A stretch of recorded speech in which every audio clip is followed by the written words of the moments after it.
Like a traditional offset, let's say you're in the Philippines, company in the Philippines, you want to decarbonize your footprint. You buy a forestry credit in the Amazon. You really are offsetting there. We're not into shutting down coal plants. We think it's more appropriate to kind of look at where the demand for that coal is coming from and to support asset owners who are using coal to kind of transition in a way that delivers affordable and reliable power for the people who need it most.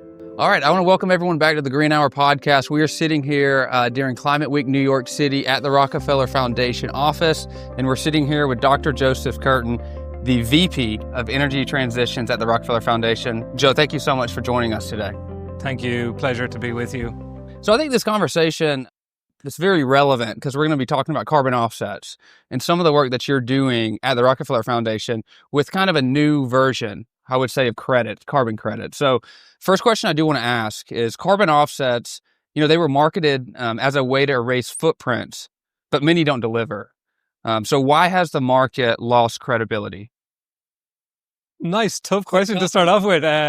No, it's a great question. I think, we can point to several factors over many years. I think what it comes down to is a lot of bad carbon credits. We don't use the term offsets because we can get into this in a bit more detail, but it remains to be seen whether what we're bringing to the table, which is an energy transition credit, can be described as an offset or not. But I think what it comes down to is a lot of bad projects were put forward. Those bad projects were certified by some of the carbon standards that are out there.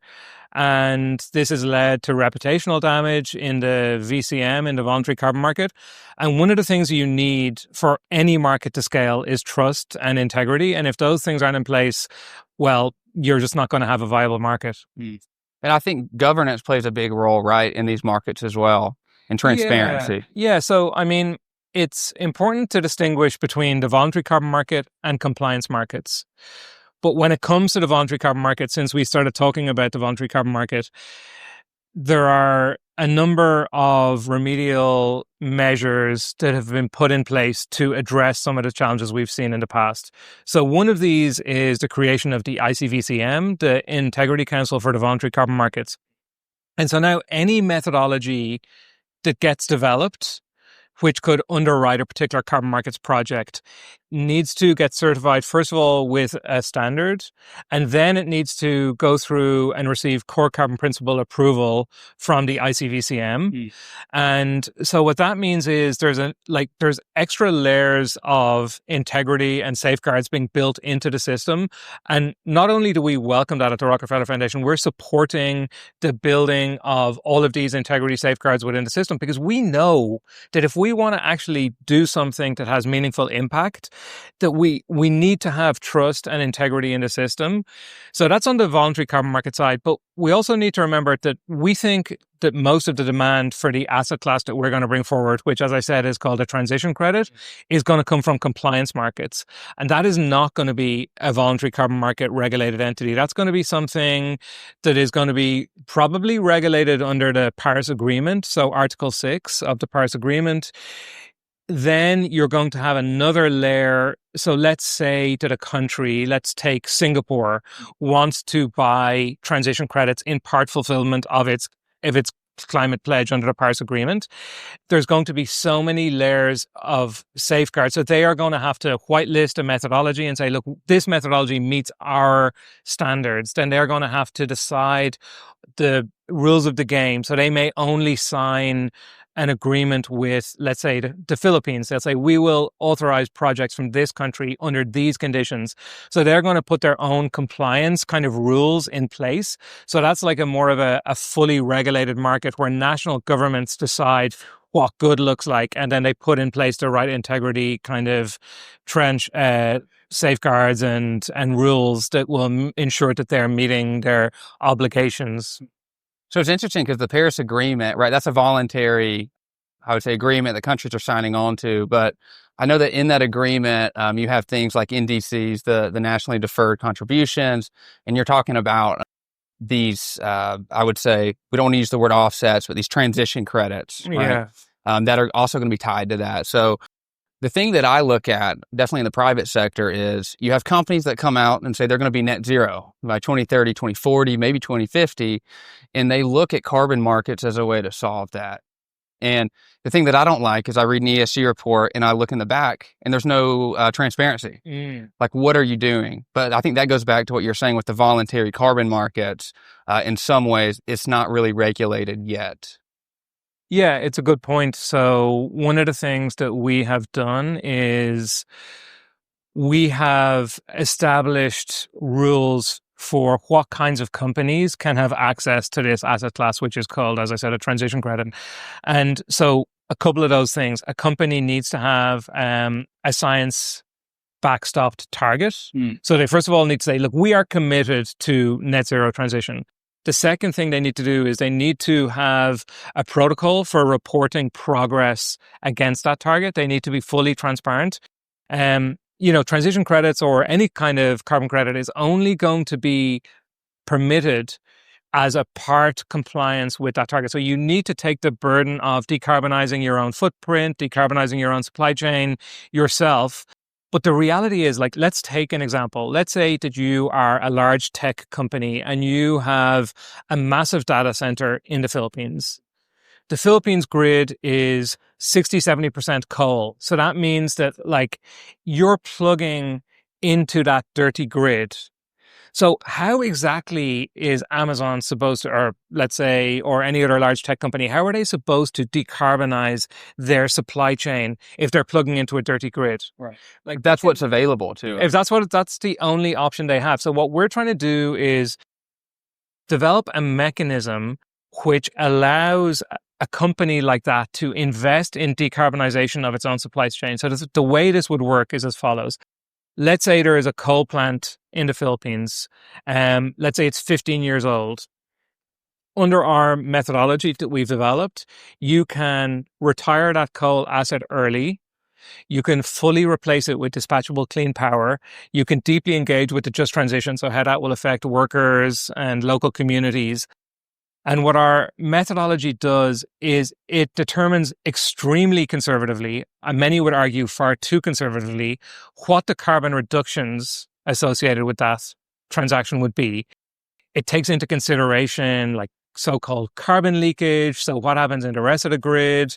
It has, this methodology has been developed over 3 or 4 years with some of the world's kind of leading experts, very transparent manner.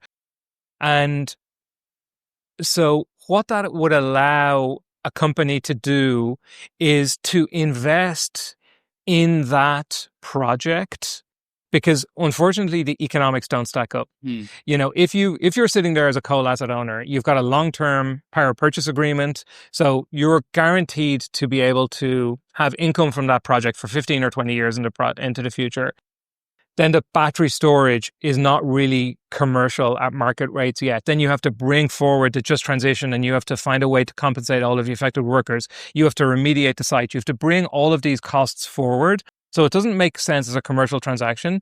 And so what the energy transition credit does is it creates a mechanism for some of the companies that are looking for clean energy to kind of invest in that transaction and then to pull the benefit into their footprint. So that's why I said, is that an offset? Maybe not. Maybe it's like an inset. We would describe it more as an inset because this is your supply chain that you're investing in the decarbonization of your own supply chain. And we're allowing you a mechanism to do that. So it's slightly different from a traditional offset. Like a traditional offset, let's say you're in the Philippines and you want to you're a company in the Philippines, you want to decarbonize your footprint. You buy a forestry credit in the Amazon. Like you really are offsetting there. You're kind of, and I'm not saying that that's necessarily bad, but that's just a kind of a different proposition to the one that we're developing. Yeah. So I think some critics will say that with a lot of stuff in sustainability, right, in the short term, it may be more expensive, but in the long term, it'll actually pay off. So I feel like shifting people's perspectives to basically say that it's going to pay off in the long term is a good thing. So could you talk about that specific project, the economics behind it, short term versus, the long term value? Yeah, it's one of the things about renewables compared to fossil fuels is that you need all of the investment capital up front, right? If you're running a coal plant, for example, you make some of the investment up front, and then your running costs are quite high because you have to buy coal every year to power your plant, and that's a sort of an operational expense. And so there's a couple of reasons why the raw economics don't yet stack up. If you're looking there so that we're working with an asset owner called ASEN Corporation in the Philippines to be our kind of pilot project. And so Eric, who's the CEO of ASEN, will tell us, look, renewables are cheap in the Philippines. They actually beat the competitiveness of coal in many cases if you don't have to consider the fact that that's not apples to apples. When you have a dispatchable coal plant, it can provide base load power. When it comes to renewables, it only works when the sun shines or the wind blows. So what do you need to do? You need to firm that renewables so that you can actually supply electricity to grid when it's needed. That means you need battery storage that can absorb the renewable electricity when it's generated and can evacuate it to the grid when it's needed most. And when it's needed most is generally after the sun falls, in the evening, when you've got that evening peak load, it's called. So the battery storage allows you to do that, but it's expensive. As I said, there are other things that are expensive that won't be covered by raw market economics, bringing forward the site remediation costs. At the moment, the plan is to shut that coal plant in 2040, so they don't really need to worry about those costs right now. If you're bringing that forward to 2030, they really need to find how are we going to pay for that? They need to know how they're going to pay for the just transition. When you bring all of those factors together, the raw economics don't stack up.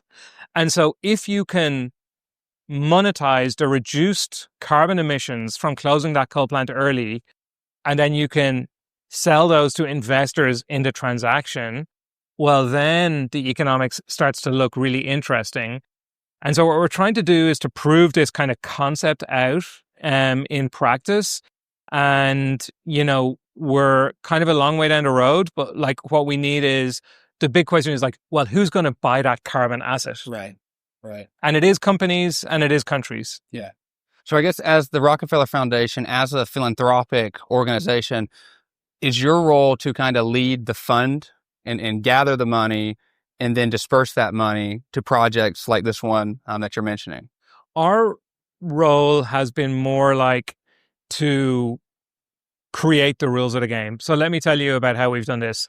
We have a sort of a strategy across 3 pillars. One of them is high integrity supply.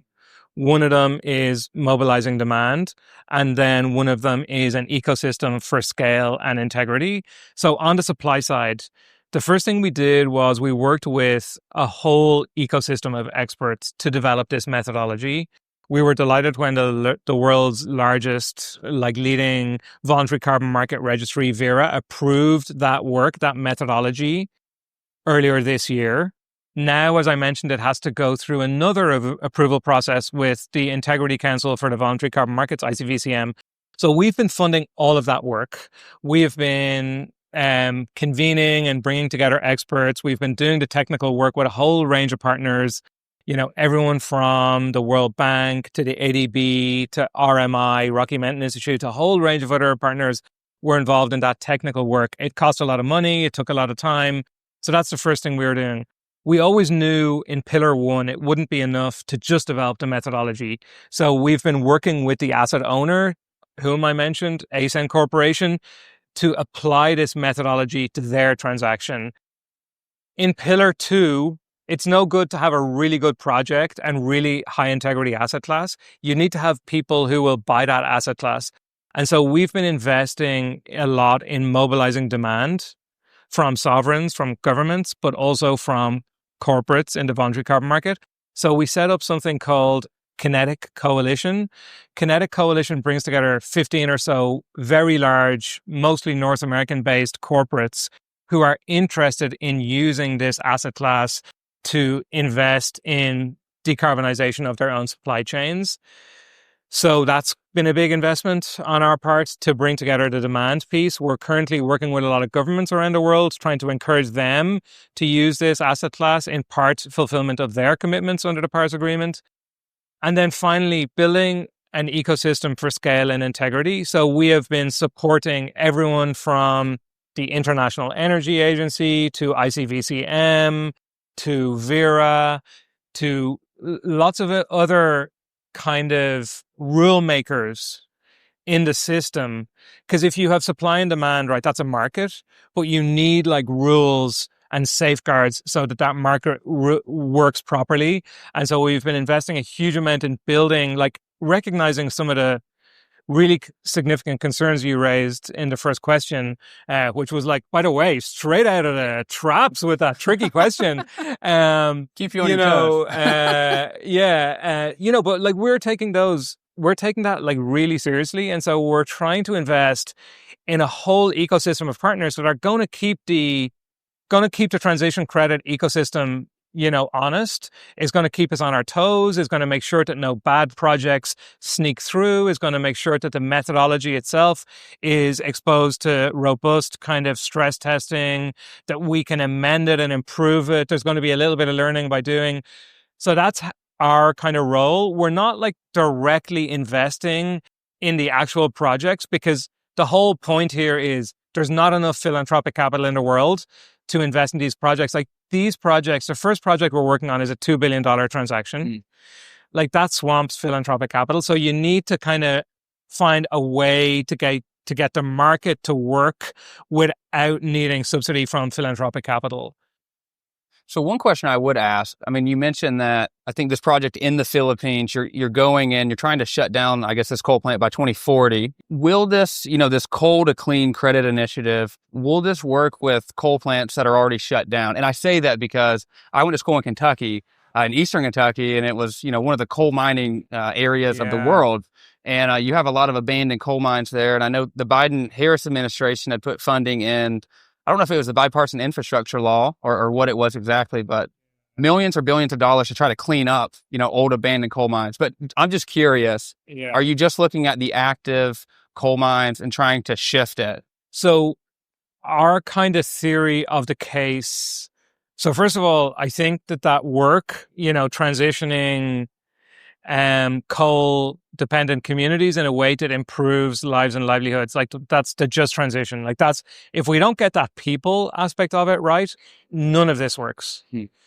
So the other thing I would say is like, we as the Rockefeller Foundation can't do everything. We can't take on everything. So like our big picture theory of the case here is there's always going to be like, we're not into shutting down coal plants, right? We think it's more appropriate to kind of look at where the demand for that coal is coming from and to support asset owners who are using coal to kind of transition in a way that delivers affordable and reliable power for the people who need it most. So that's our game plan is like focused on the actual coal-fired power plants, right? Not the coal mines.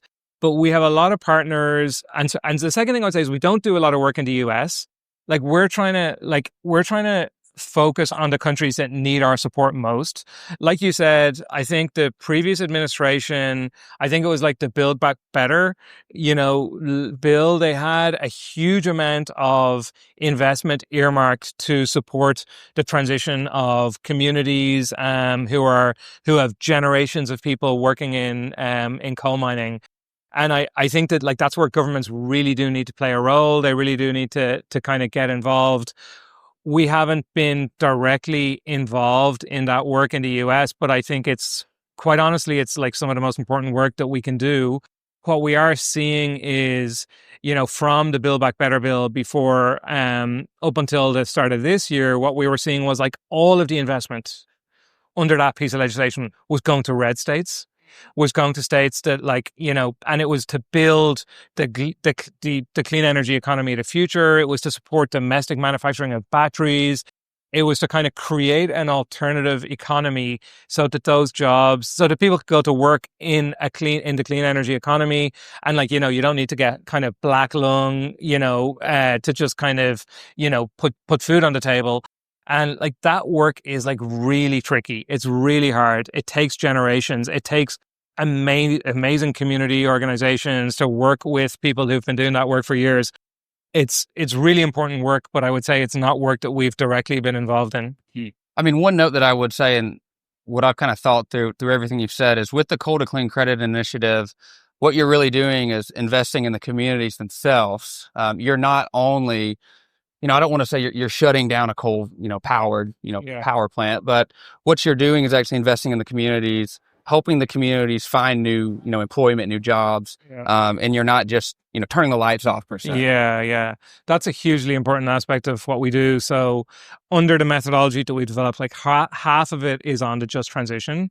So there is a whole set of kind of rules and requirements for how you engage and deal with the implications for not just the direct workforce. That's actually quite honestly the easiest thing to deal with. But what about the local community around that plant? What about the upstream communities that supply the coal? What about the downstream communities that are kind of somehow involved in the supply chain? And so as the asset owner who wants to transition that coal plant and wants to get transition credits for that to make it viable, you need to show that you understand the full implications of just transition. So you need to do a mapping exercise. You need to do a whole lot of consultation with the various groups. And then you need to show that you're kind of putting, resources on the table to manage those transitions. So for example, in this coal plant, there's 220 workers in this coal plant. There's a plan for each and every one of those coal workers. Most of them will actually be directly reemployed into the community elsewhere, by ASEN Corporation somewhere else in their business. I think it was like 170 or 180. Then there'll be a good few who will just be going into voluntary redundancy programs, who are approaching retirement age. As I said, that's the easy bit.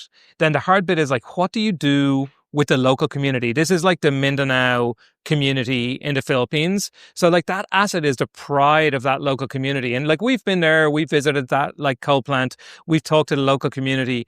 And so if the coal plant isn't going to be there as the heart of the community, you need to know what is going to be there. And so there are various opportunities to redevelop that site, to build a different kind of new sort of infrastructure on that asset, on that site, to repurpose the site. That can kind of drive economic development. There is going to be a need to provide some resources to the local municipality, so that like some of those, to provide sort of some uplift for the local community. There's going to be a whole range of things that need to be done to make that, to make the community whole. And then of course, there's going to be a huge amount of investment, like literally hundreds of millions of dollars of investment in the clean energy economy. It won't all directly be in that community. That's the problem. It's going to be locally in the region, but it's not all going to be in the community. So there's going to be like something like a gigawatt. So like 1,000 megawatts of solar PV is going to be required. A huge ton of battery storage. There's going to be some wind energy built. So that's going to drive jobs. It's going to drive local value chain development. It's going to provide a huge boost to the local economy in the short term. And so we're kind of mapping and using some analytics to look at the overall impact and uplift that will have in the local economy. And by the way, the one thing I haven't mentioned is, premature deaths avoided. Like this is a highly densely populated community. And our analytics suggest that coal plant will result in between 1,000 and 2,000 premature deaths per annum, just from the local pollution from that coal asset. And so that's all going to be, that's another kind of co-benefit that we're considering as we roll this forward. So whether you look at the kind of economic development, the sort of health, the grid reliability, power affordability, like those are all the metrics. We need a tick in all of those boxes. If we don't get a tick in any of those boxes, this isn't going to happen.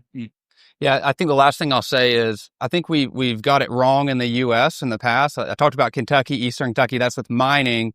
But when you phased out mining there, the people didn't have anything to go into.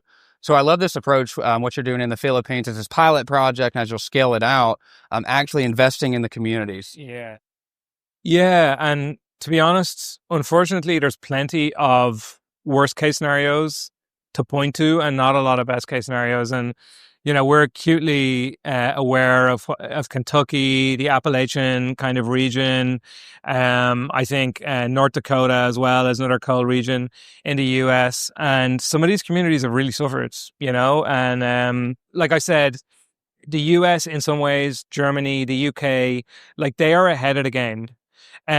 This transition has been happening for a couple of decades. So for the most part, unfortunately, we've some bad practices to point to. We have some kind of, we know that those are, that sort of dislocation, that sort of unemployment, the kind of abandonment of economic development in those regions is something that can't be repeated, because we just won't get a social license to operate and to do this work if we don't kind of consider how it will impact local communities. Well, Joe, I can't thank you enough for joining us this week. Thank you so much. Appreciate it. Thank you.